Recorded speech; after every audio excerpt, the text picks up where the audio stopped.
So a very warm welcome to this session today. My name is Bob Green and I work for Clarivate based here in the UK. And today we are looking at a session which we've called the must-see session for anyone new to the Web of Science. So this is literally a getting started session for the Web of Science, introducing what it is and showing you the main core functionality that you can use in the product if you've got a subscription to it. So let's go through, first of all, a few slides, and then we're going to be doing a live demo, and then we'll pop back to do a few more slides at the end. So the purple points on the bullet list are the ones we're doing on the slide. So I need to introduce to you what exactly is the Web of Science and the core collection. These are terms that you might hear. Introducing the concept of our landing page and why it might be a good idea if you actually sign into the platform, even if you get access through your university's IP range. In other words, it allows you in because it knows where you are. The black font shows the subjects we're covering in the live demo. So this is a bit like a workflow of the main functionality. And then we'll be doing a few slides at the end on the mobile app, because a lot of you are going to be using mobile apps all the time, day in and day out. There is a Web of Science mobile app, so it's to draw your attention to that. Also, a couple of slides on the importance of the author record, and I'll show you an author record in the actual live demo, and the slides will back that up. And then some additional resources for you to follow up on after the event to find out more, because this is just an introduction. So first of all, what exactly is the Web of Science and the core collection? Well, the Web of Science core collection are a series of indexes that we pull together, which consists of around about 21,800 journals. Now, these journals have all gone through an acceptance process where our editorial board look at their submission and see if they meet between 24 and 28 criteria. And if they meet 24, they can be accepted into one of the main indexes. And if they, so 28, the main index is 24, they can be accepted into the emerging sources citation index. So these journals have all been through a process to be accepted in. Generally speaking, they are multidisciplinary, they are international, and they're influential if you look at those 21,800 overall. So the platform has a wide spread of subject areas and global coverage, and all of them are influential. If a journal is accepted into the Web of Science, then we actually index its contents from cover to cover in every single issue. Now, a key part of the Web of Science is what we call the Citation Network. Now, when we curate all of that material cover to cover from all of those journals, we basically pick up on all of the key pieces of information within each of those publications. And one of the key factors is the citation list, the list of references within the publication. So what are they citing in that publication?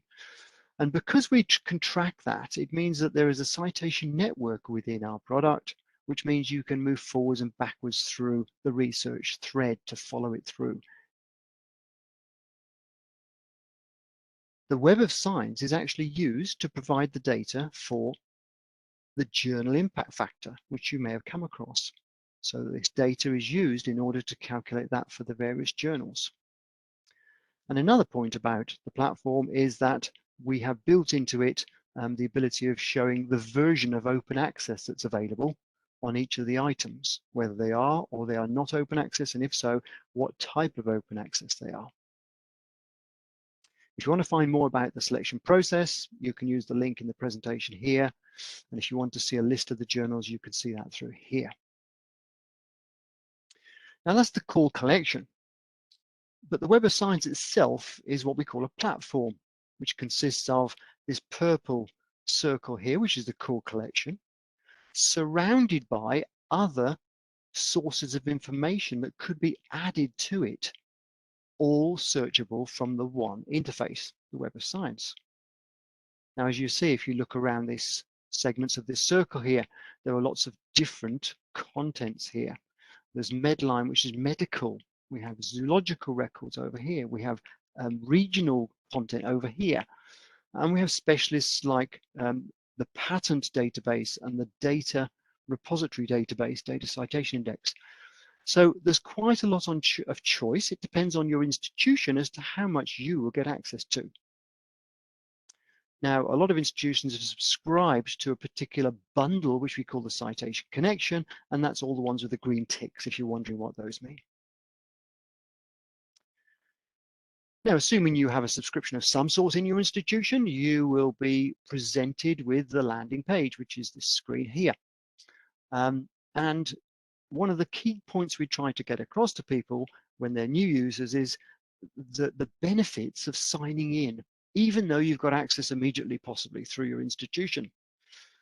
It's a simple task of clicking register and putting in some details, email address, password, etc., to create effectively your own presence on the Web of Science. So we can identify you. And going forwards in time into next year, we're going to start bringing in some personalization into the product, even more than there is now. And so you'll have even greater benefits for registering going forwards into next year. Now, on this slide, I've just listed a few of the benefits that there exist today of signing in and creating your identity on the Web of Science. Just going to mention the three that are in bold here. You will have roaming access, which means that when you haven't got access directly through your institution, you can sign in with your email and your password to get in. You can create notifications or alerts, as we call them, to alert you by email when something new happens on the platform that's of interest to you. And you can save up to 50 different lists of items on the platform, and each could contain 50,000 entries. And that's if you're, again, signed into the product. And more personalization coming next year. So that's a brief introduction to what the platform is. Now let's go and see it and use it and go through these items here. So here is the landing page.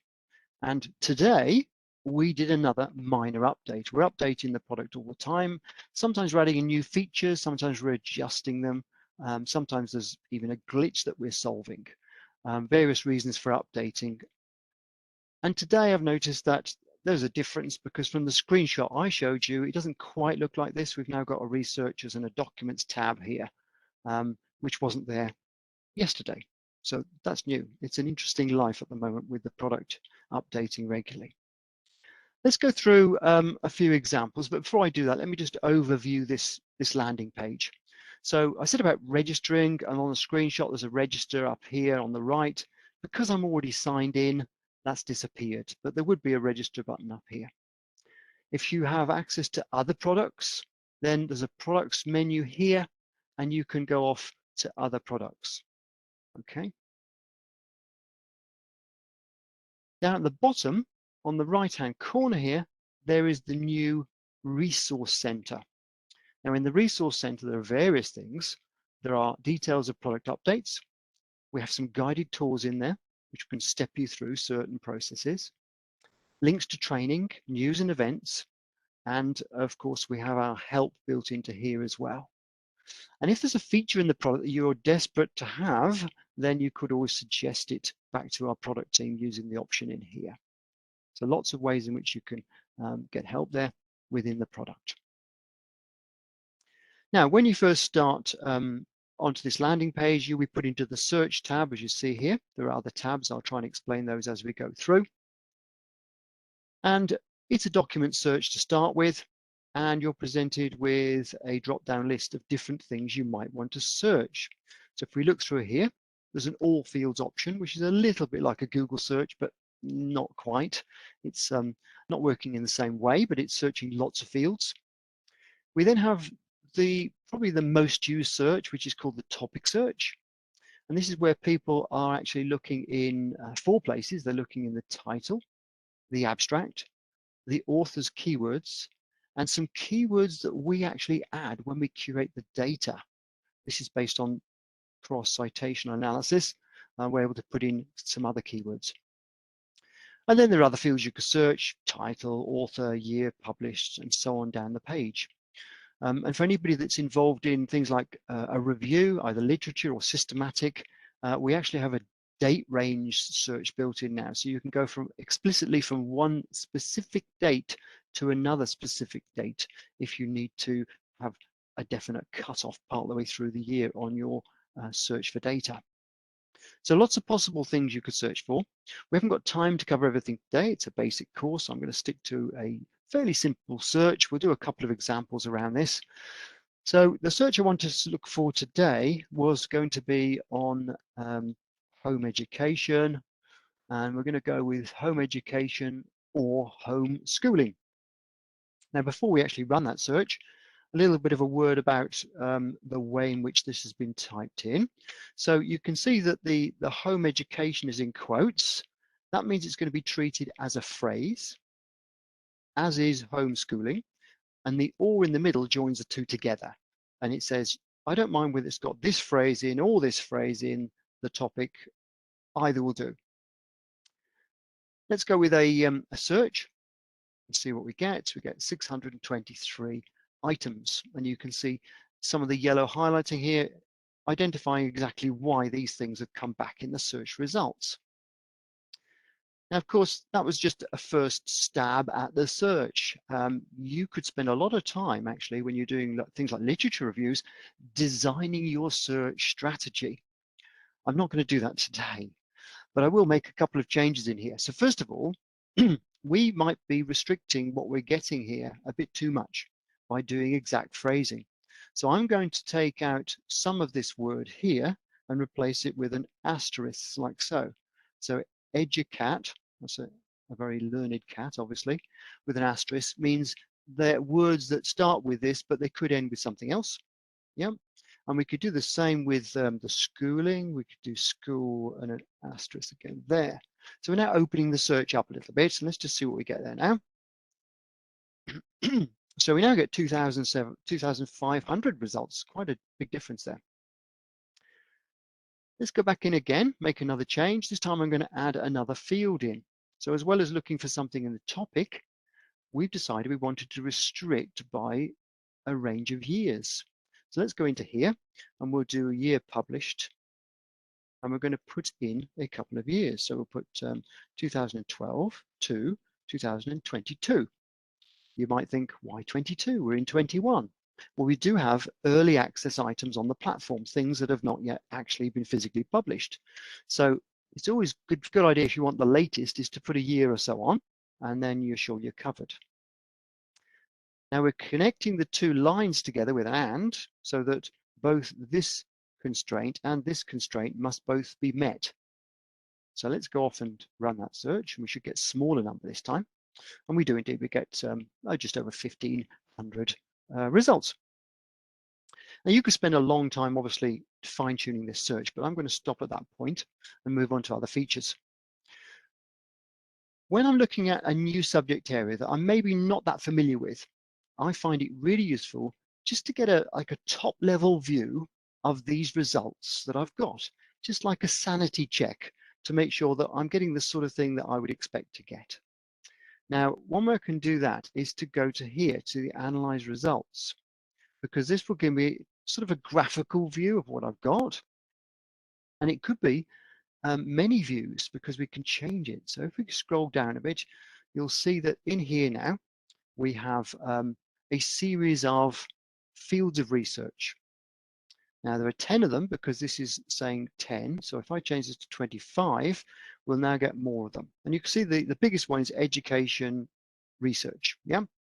And going down through.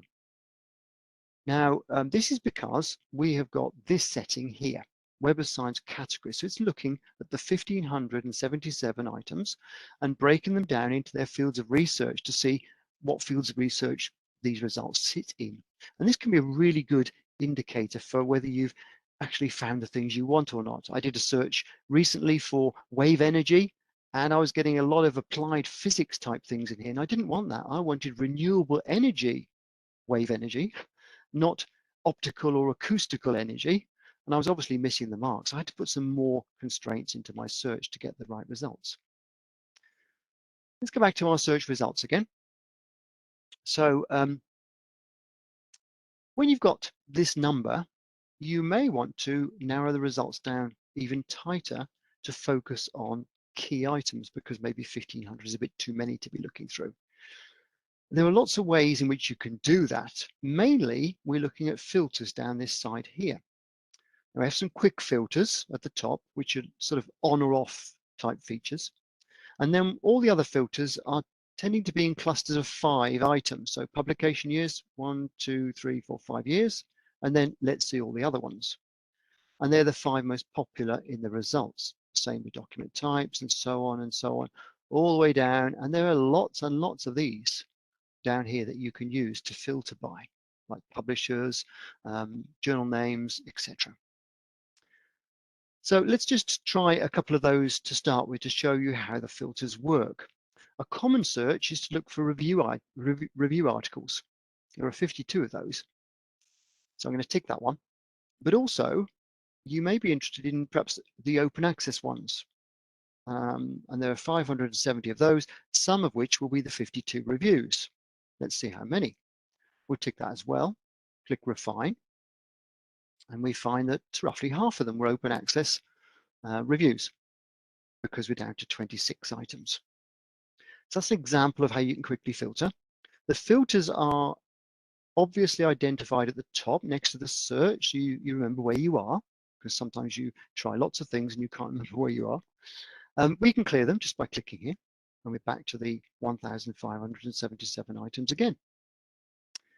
Now, if I go down to one of the other filters down here, this one here, the Web of Science categories, there are 254 categories that the documents in the Web of Science could fall into. We're only seeing the first 5. So if we want to see more, we can click here, and we get this pop-out box where we can search for a particular thing, or we can go down and look for them individually and ticking them off. Let's just go and select a few of these just randomly to show you how you could get several fields of research, and you can either exclude them to leave the remains, or we could refine to those few. And you see that for those selected fields of research, we have 258 items. Let's clear those off again. We can do a single clear this time. There's only one of them. And let's dive back into the analyzed results again to show you some different aspects for that. We've already seen the categories. Okay, what else could you look at here? What information could this provide you with from a top level? Well, how popular is research in this particular field at the moment? Based on our search criteria, is it a growing field of, or area of research, or is it waning? But if we go to publication years and then sort by the date, we will have a chronological chart showing the years of publication. So this year here, 2013, has got 103, up a bit, up more, down, and then slowly increasing. And of course, 2021 isn't yet complete, so we'd expect to get a few more yet. So it's going to be pretty much up there, I think. So yeah, it is generally a field of increasing interest, shall we say, and that could be useful for you to know that. Let's change this to results count instead and go back to a different. Let's go and look at affiliations. So what are affiliations? Well, affiliations are the organizations involved in the research. So here we can see, if I change this to 25, the top 25 organizations that were involved in this research I'm looking at. Okay, might be useful to find out who are the key players in this field. We can go and look at publication titles. So where do things get published that are in this field? Journals, conference proceedings, etc. What are the most common ones? We might want to know who's providing the money for all this research. Well, that's the funding information which we get here. And we might want to look at who are the main authors. And again, we can just see that quite quickly using this. Now, all this information is available in a table underneath. So if you wanted to do a report on this, you could easily export this table out to do an analysis elsewhere, or put it into a report, as is the graphic. So one last view, how about regions in the world? Which regions of the world are producing the most research in this particular set of results? Well, it's obviously the USA, isn't it? By far. Now, if you want to go to there, you could just click this, which is a filter, and it's filtered us down to those 617 that had the US involved somewhere in the paper. Another way of filtering. Now, apart from reducing the number of results by using one of those filters, what other ways are there of deciding what the most influential pieces of work are? Well, this is where our citation network comes into play. You can see on the right-hand side, if I scroll down a little bit, on the right-hand side here, we have citations and references. So citations are the citations received by this particular item here from other items. References are the items that this particular one cited in its reference list. And you can see that quite clearly where there is actually anything going on. A lot of these haven't got anything, but it could be that they're quite recent or they're just not that popular and were not cited much at all. Now, one way of deciding on the most influential work is to sort rather than by the relevance to our search, which is what this one does. You could sort by the highest number of citations first to see which is the most influential. And that may or may not be a correct process. Obviously, this one has got the most citations, 276. As you go down, it goes less and less. But is that fair to do that comparison? Well, to be honest, the answer is no. What we provide is an indicator, which is actually this trophy just here, look, which is called a highly cited paper indicator. So this one here is indeed a highly cited paper, as indeed is number 2. So far it's working pretty well. This list is good.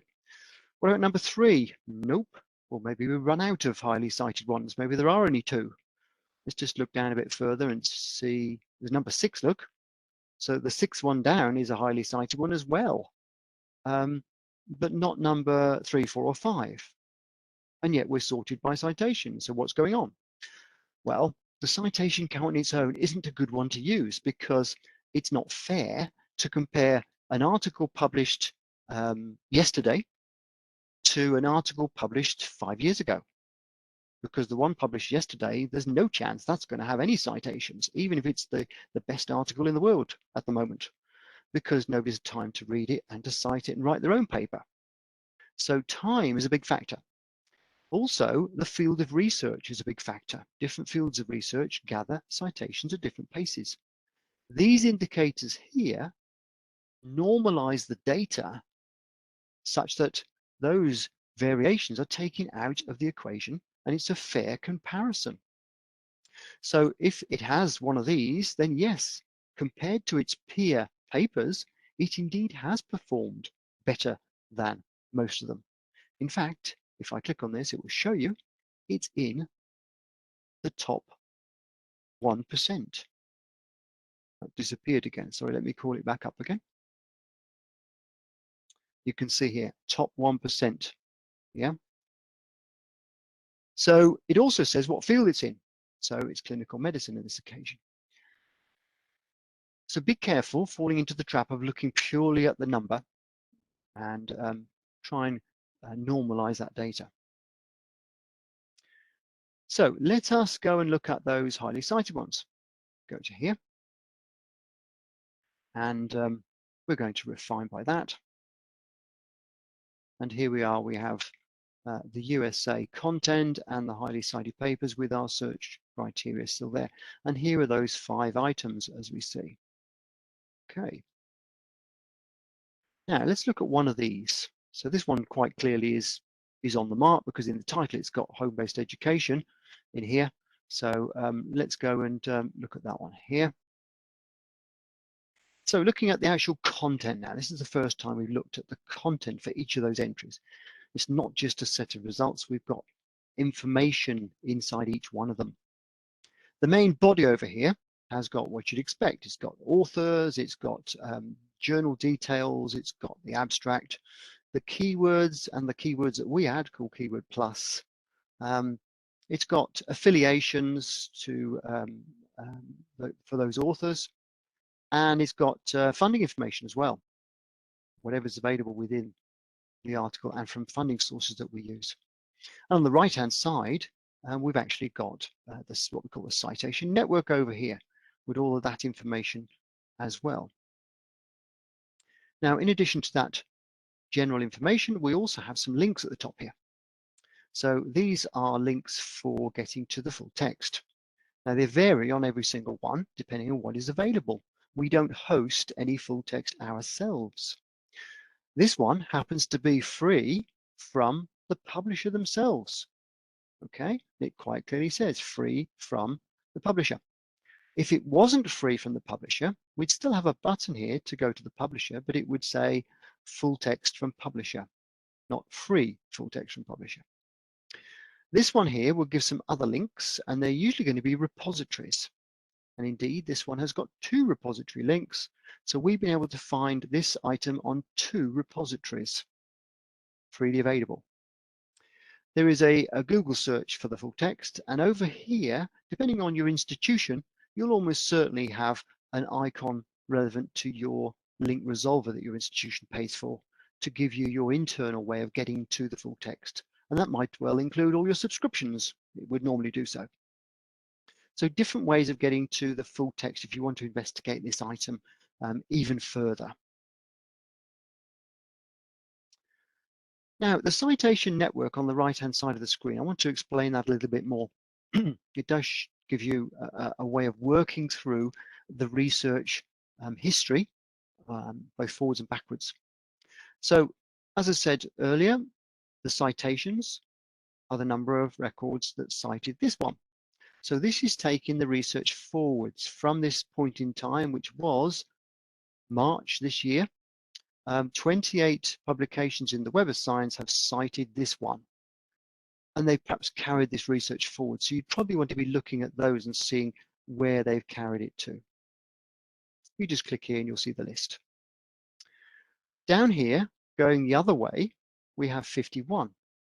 Now there are 51 references that this paper cited and put into its reference list when it was published. So those will all have been published before this one in time. And by clicking those 51, you could see those, and you could possibly follow the research back through those again and again and again, even back to the origin of the research possibly. Now there is another direction you could go in, and it's this rather small link here, which is called View Related Records. And this is quite a useful way of finding extra items that are relevant to this, even though they might not have had the search parameters in that you put in. They might not have had the words in that you were looking for. Because the problem with keyword searching is that things must have those words in. If they chose a different word, but it's the same subject, that's bad luck. You just won't get it. So you've got to try and think of all those possibilities. If we go to related records, all of these 33,000 records are linked to that original one that we were just looking at. But it could be a rather tenuous link. All it takes is for a single citation to be made in both one of these results and the original one we were looking at. There's an overlap of citations. Now, of course, the key thing is how much of an overlap. And looking at this particular set of results, there isn't a big overlap because there's the biggest one is here. The first one is the biggest overlap, and it's 5. So out of 65 references, 5 of them were the same as the paper we were looking at. Well, that might be enough for you to consider. I'd probably be looking for a slightly higher percentage, usually maybe 10% or something would be a really good overlap to investigate. But it can open up your eyes to things that you might otherwise have missed if you go down this route. Now, I haven't mentioned it yet, but there's a breadcrumb building up across the top of here with everything you've done. So I can go back to the one I was looking at by clicking here. And here we are back into this one again. Now, as well as this part of the citation network, there's something that we added in fairly recently to the platform. And this works in a slightly different way. You may also like Now, we don't want to recommend articles, so this is our way of sort of not officially recommending things, but drawing your attention to other items that might be of interest. So these 5 are the top 5 items that users of our platform looked at when they'd been looking at this one. So it's a common viewing element we're looking at here. Yeah, people looked at this and then went on to look at these. You get this a lot on a lot of the retail websites you go to, saying you were interested in this. People that were interested in this were also interested in this. So it's suggesting things based on what other people have been looking at. Okay, but there must be a lot of that activity for it to even appear in this list, and certainly to be in the top 5. Okay, so that's giving you an indication of a lot of the metadata that's in here, and also how the Citation Network actually works. Let's go in just a little bit closer to the data that's in here. If you're interested in journals, the journals details will be, once more, it's a clickable link. When you click it, you get a pop-up. Now this pop-up contains valuable information about the journal. So if you're interested in the journal, you're not familiar with it, and want to know, well, is it a credible journal? How does it rank compared to other journals within this field? That sort of information. This can hopefully provide it. So first of all, the impact factor is here, which you can see, and you may have heard of the journal impact factor. But a better measure of the journal is actually this area here. It's the ranking and the quartile. Now, this is because the ranking and the quartile can be divided up into different fields of research. And this journal may operate in maybe even 4 fields of research, as opposed to just 1. Now, if it operated in 4, is it performing well in all 4 regions? Yeah, or is it not? And that might be interesting. For example, if we're looking at family studies, and that's the area we're particularly focused in, we are doing in family studies, not necessarily how well it's doing in social work. And you'll see that it's actually performing differently in the 2. In the 1, it's in quartile 1, in the top 25% journals in that field. It's number 9 out of 44. Whereas in the family studies that we're interested in, it's actually in the 2nd quartile. So it's in the top 50%, 19 out of 46. So it does give you the information. Now, if you've got access to the journal citation reports, you can click this link and go and find way more information about this particular journal. I'm not going there today. So that's looking at journals. How about if you want to look at individuals, the people involved in writing this paper? Well, you might want to follow up on their profiles. So in here, we have any profiles that we know about for these people. So ORCID's and our own profiles as well. So if they're known, you click these links and jump off to them. But as well as that, if you click on an author's name, and I'm going to choose the one with a profile, click on the author's names here, any one of those will take you to what's called an author record within the Web of Science. Let me show you one of those.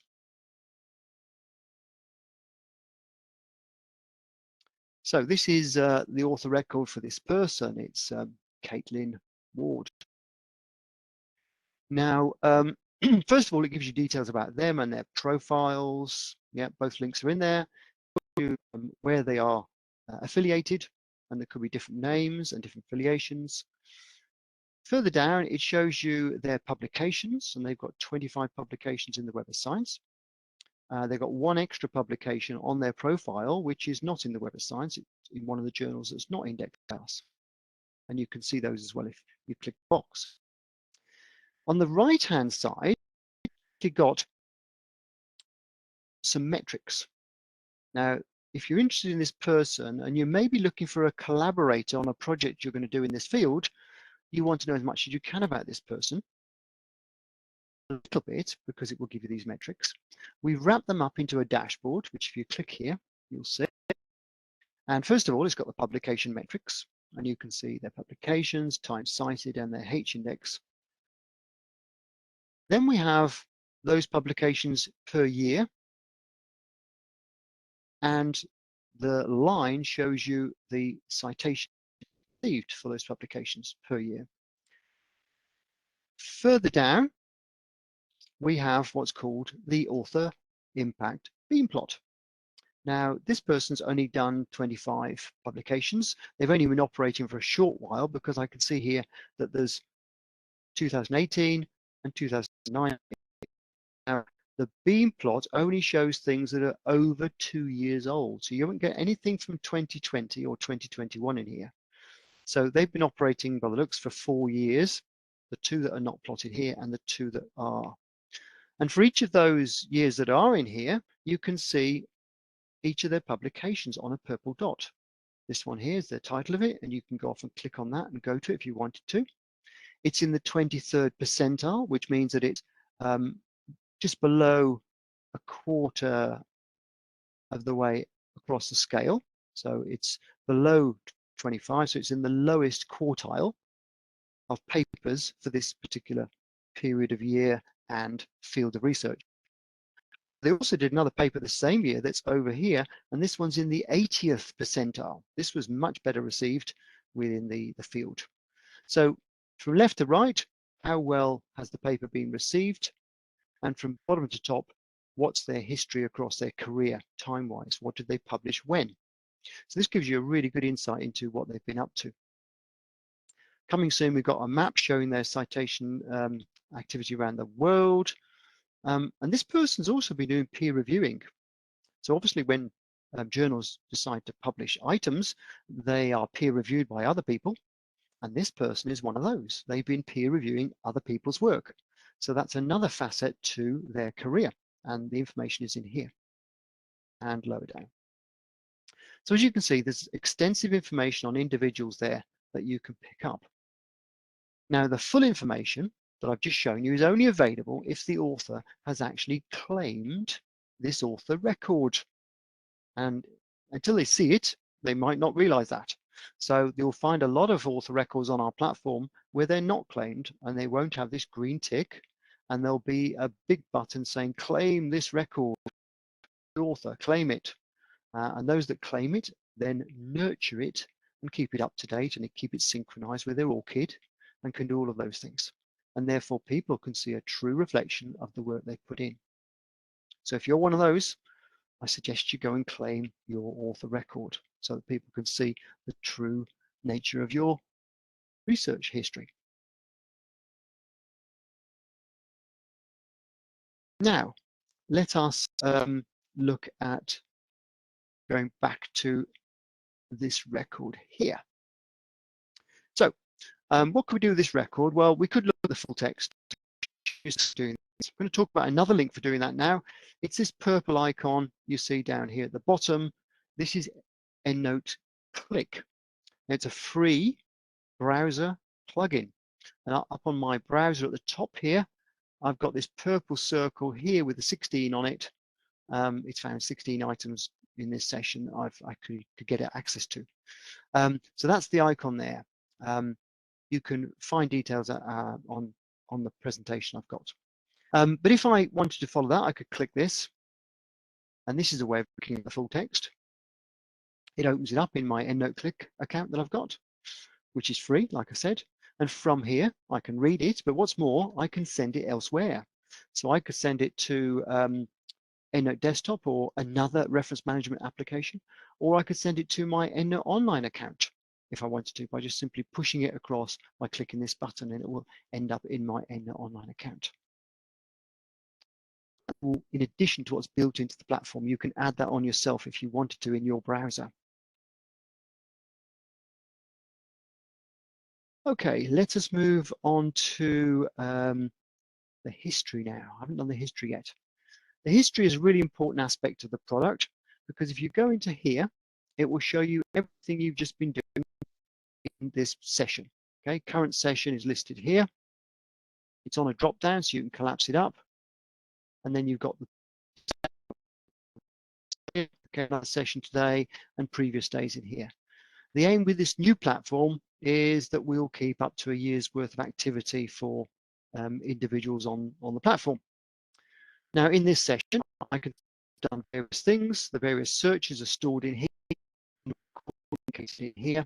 and I can do things with these. So, for example, I could jump back to original search, which I will do in a moment.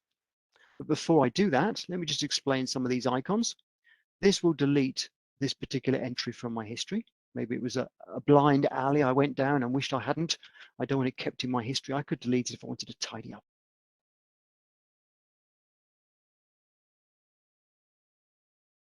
Later, this is where the marked list comes into its play, because what we can do is we can go into this button here where it says add to the marked list. We can say that we want 12 of them. So let's go with that, and we'll do 1 to 12, and we can add them to the list. Now, two things have happened. Firstly, the marked list now says there's 12, which is good because that's what I put in it. Secondly, each of these items has got a new icon next to it. It's a little purple star, which tells me this is in the marked list. So if I find it again later, I'll know I've already got that one. Now, this marked list is the default one you get to start with. Everybody gets a default marked list. But what you can do is you can create your own up to 50 of these if you've signed in. So if I go to here, you'll see now, here's the marked list. This is the one I'm looking at, the unfiled marked list, the default one. These are some others I've created previously. If I wanted these to go into one of my existing lists, or I want to name a new list and create a new list and put them in so I know what they are, rather than just being unfiled, I could go to add to list, create a list, or add to these. Yeah, so you can see how you could manage all those lists. If I wanted to send these items from this list or one of the other lists I did previously out of the Web of Science and use them outside the application, I could export them using any of the options here. Things like EndNote, online and desktop, RIS for any other reference software, BibTeX would work with them as well, or LaTeX, Excel spreadsheets, and so on. Okay. And if these are all your items and you wanted to claim them on our platform as being yours, you could use this option to claim them on your profile. Now I'm going to show you how to remove things from a list. You go to Remove, and you say take everything out of the list because I'm tidying up my unfiled. I don't want it anymore. And Remove and Delete. So now my list is back to 0. You'll see. Okay, let's go to History and call up the same list again. Let's go to the 12. Is it 12 here? Yeah, there it is. Okay, here are those 12. Now for those 12, maybe you're just working with an ordinary search result. You haven't done any marked lists or anything, and you just want to export them out. You could go into here and the same export features are there again. Okay. Now I haven't shown you alerts yet, which is very important because today, maybe I found all the items that are relevant to me. Great. But what about tomorrow or the next day or next week? There's probably going to be some new items that get published, that get added to our platform, and I won't know about them because I did my search the week before. Well, that's when alerts come into play. You set up your search, you set up all your filters exactly as you want it, and when you're happy, you go to this button here, Create Alert, and you give it a name. Let's just call it, we'll just call it Education. Now, if you actually want to receive emails, either on a monthly, weekly, or daily basis, make sure this is ticked. It's the default. But if you just want to save this search methodology and come back and run it again in the future, but you don't want to receive emails, you could take this tick off, like I'm going to, and you can still create that saved search. It's an alert, but it's not going to send you emails. Now let's go look at those alerts. They're listed here under the Alert tab, and I can sort them by creation date descending, which puts the one I just created at the top. Here it is, Education, and I can show all the details on that. So first of all, at the top, you can make it active or inactive. That switches on the emails or not. You can rerun the search if it was a saved search. You can change the frequency that the emails are sent to you. You can take it out and not keep it any longer if it's cluttering the system up. Okay, all those things can be done obviously with the alerts. So that's gone through the key features that I could squeeze into this time frame. I've just got one or two slides just to run over quickly with you before I finish the session. So I said I was going to mention the mobile app. So this slide shows you details of the mobile app, and you can use the links on this side here to go to whichever store you need to. It's free. You don't have to pay for it. If you've got an identity on the Web of Science, like I said, register. Yeah, please do. You can use the same credentials here, and that will give you added features within this app called Myra, My Research Assistant.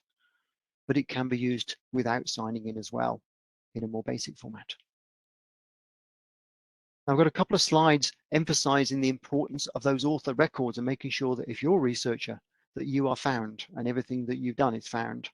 So I won't dwell on those. You can read those after the event. But I will mention two more slides here. This one, the Web of Science Essentials course. This is a brand new e-learning course that only got made live yesterday. So it's just got into this presentation, just in time. So the link is on the right-hand side here where the content is. You click that and it will take you to it. It's free, it's online. It takes you through all the fundamental features of Web of Science at a speed you want to go at. Okay, so go check that out. And if you're looking for more education, more information, this might be useful for you, especially if you're in a career that's going to be a research-based career. This is called the Web of Science Academy. This is where we've got, again, some more on-demand, free online resources for you. And you can see some of the subjects there: good citation behavior, mentoring in peer review. Yeah, so lots of useful courses for you there too. So that wraps up the session for today. I hope that was a useful introduction to the platform. And if you've got access to it, you're just itching to get in there and start using it and finding out valuable information. Just going to go back and check whether there's anything that's come into the chat while I've been out. Looking in here, just a second, bear with me while I look back through. So Sue has said, I'm curious if the author impact beam plot is a new feature. It's been out for about 4 months, 6 months, that sort of period. Sue again, I missed the ability to email records from a marked list that used to be available in the old platform. Would it be possible to bring this feature back? Okay, Sue, I suggest that you go into the platform and you go to the resource center on the bottom right corner and you go to the request for features in there. That will go directly to the product team, and that will alert them to this requirement from a user. Okay, strongest cases from users because they're the people using our products. If you look into a single source, e.g. FSTA, why is there no Excel export option? Okay, well, that's going to be coming. That's one of the features that we haven't got into the new platform yet. There are a few features that are not available in the new platform that were in the old one. Okay, the old one will be switched off at the end of the year, beginning of next year. So I think it's early January, planning to turn off the old one. You've still got access until then. And we're hoping to get nearly all of those features in before then. There will also be another update in January as well, which will add some more in. So there won't be much lag on those features. So watch out for those coming in.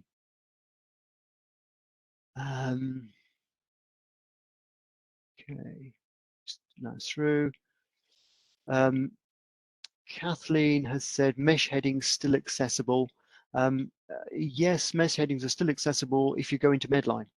So if you go into the Medline, this was a basic introduction, by the way, so I haven't got time to go into the whole of learning Web of Science and the whole platform. This is mainly the core collection. But yeah, mesh, if you go into the Medline database, you can search by mesh, definitely. Also, there's a new feature come in for all database, which is what we call our Panoramic View, which means that when you find a record that's in several databases, we will present you in the record view with the extra information from the likes of Medline and Biosys, etc. Okay, it'll be there rather than you have to click and go to a different database to see that data, like the mesh terms. That's all in the one view now, which is a great add-on. Okay, Ahmed has said, what percentage of journals is full text available on Web of Science? That's a really difficult one to answer. I don't know the percentage, I'm afraid, Ahmed. It's going to vary as well, because we have the DOAJ journals that are part of the platform. They make up a certain percentage, but then there are lots of other open access content out there. It's nothing to do with that. Either there's a special license agreement, or the journal's made it available for a period of time, or the author's paid the fees, or it's purely open access on a repository. So that I can't really give you a percentage on that, I'm afraid, sorry. Okay. Any idea on the Arabic material available on Web of Science? Well, there is a brand new index that came out, again, 2 or 3 months ago, the Arabic Citation Index. That is a subscription that your institution would have to subscribe to. It doesn't come as part of the core collection. It's an additional subscription, but that is there, and that's in conjunction with the Egyptian Research Council. I think it is. Can't remember the exact naming, but yeah, we work with them on that. So there is a specialist Arabic citation index which you can add on as an institution. Helen, aren't mesh headings including topic searches? They are if you do an all database search, Helen. Yes. So if you do an all database search, then they are included. Yep. But not if you're doing the core like I was doing this example today. So I think I've got through all those questions. So at that point, I'm going to call a halt. We've overrun a little bit. So I need to stop at this point. So thank you very much for your attention today, and also for the questions. Follow up on those resources that I give you with the presentation to find out more. And of course, watch out for more sessions that we might have in our training calendar as well. So from me, Bob Green, thank you once again, and bye for now.